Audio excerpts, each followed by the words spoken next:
Bonjour. Bonjour. Merci de nous réserver un petit témoignage à chaud. Nous sommes aux 3e assises de l'économie circulaire aujourd'hui à Paris. Est-ce que vous voulez bien vous présenter et puis nous expliquer comment vous ressentez la tendance, comment vous voyez évoluer les débats ici concernant cette thématique de l'économie circulaire?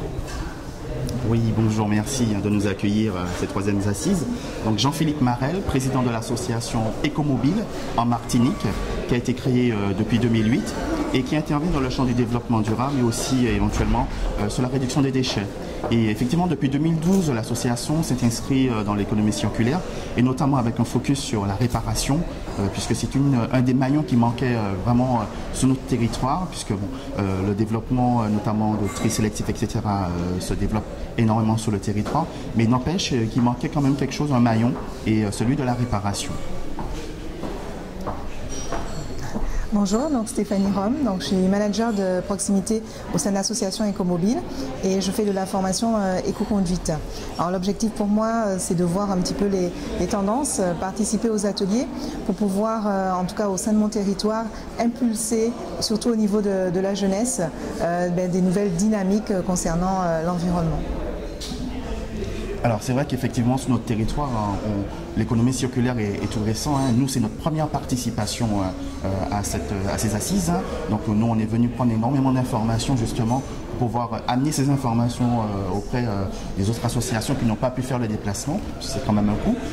Donc c'est pour nous aussi être comme des ambassadeurs, on va dire, sur notre territoire pour pouvoir partager l'ensemble des informations que nous aurons recueillies pendant ces 2 jours au sein des assises. Donc pour nous, c'est vraiment un lieu de rencontre, d'échange et d'enrichissement pour pouvoir justement voir tout ce qui se fait dans le monde et pour pouvoir éventuellement les appliquer, mais bien sûr avec nos spécificités. Si on lit le livre programmatique d'Emmanuel Macron, Révolution, on lit certaines pages où la notion des territoires, et notamment des territoires d'outre-mer, sont très importants pour projeter l'offre, je dirais, des éco-innovations à l'étranger. Comment voyez-vous cette question et comment voyez-vous, comment vous sentez-vous en capacité justement de pouvoir apporter de l'innovation dans la projection internationale de cette excellence française sur l'environnement, sur l'économie circulaire par exemple? Oui, effectivement, les territoires d'outre-mer sont riches de par la biodiversité, mais aussi les mangroves, etc. Donc effectivement, on a une richesse insoupçonnée au niveau des territoires d'outre-mer qui n'est pas suffisamment mise en avant et puis aussi pas protégée. Donc il est important effectivement de pouvoir développer cette partie-là, puisque des innovations existent. Il y a peut-être 10 ans de cela, une jeune entreprise, à partir de la banane, notamment des troncs de banane qui étaient souvent jetés, on peut faire du mobilier et d'autres choses à partir de cette matière première. Donc effectivement, il y a un vivier d'emplois, mais aussi de nouvelles créations d'emplois et d'activités qui sont insoupçonnées sur les territoires d'outre-mer et dont effectivement on ne s'en occupe pas trop, mais qui pourraient effectivement développer à la fois l'activité économique sur ces territoires, mais aussi permettre à des entreprises d'innover en termes de process. Madame.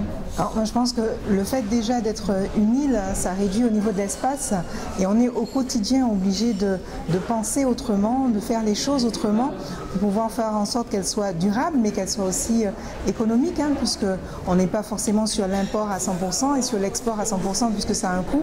Donc c'est vrai que notre dynamique à nous, c'est vraiment trouver donc des innovations, trouver des choses qui peuvent s'adapter, on va dire, à l'espace. Actuellement, on est énormément concerné par le transport, parce qu'il faut savoir que les routes, elles sont pas indéfinies. Et donc, on a en tout cas en ce moment un test sur le TCSP, donc le transport collectif en site propre. Collectif en site propre, l'arrivée de nouveaux véhicules hybrides, de nouveaux véhicules électriques, au niveau de panneaux solaires aussi. Donc on voit bien qu'on est dans une dynamique de changement, mais ce changement ne peut pas se faire n'importe comment, dû par justement le territoire et la spécificité. Eh bien, merci beaucoup. En tous les cas, on vous souhaite bon courage et merci de nous avoir accueillis pour un petit témoignage à chaud pour le Club ADEME International. À bientôt. Merci, Merci beaucoup. Au revoir.